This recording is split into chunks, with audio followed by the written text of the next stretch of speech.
हाच ती दमली मरणाची दमली सकाळपासून नाचती म्हणून अशी झाली।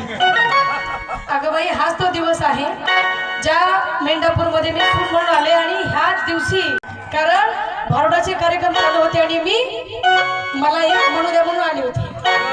मग भास्कर मामाने या ठिकाणी मला चान्स दिला आणि सर्वांना कळलं की कोण पाटोळे तेव्हापासून झाली म्हणून मला म्हणायचं तुझ्या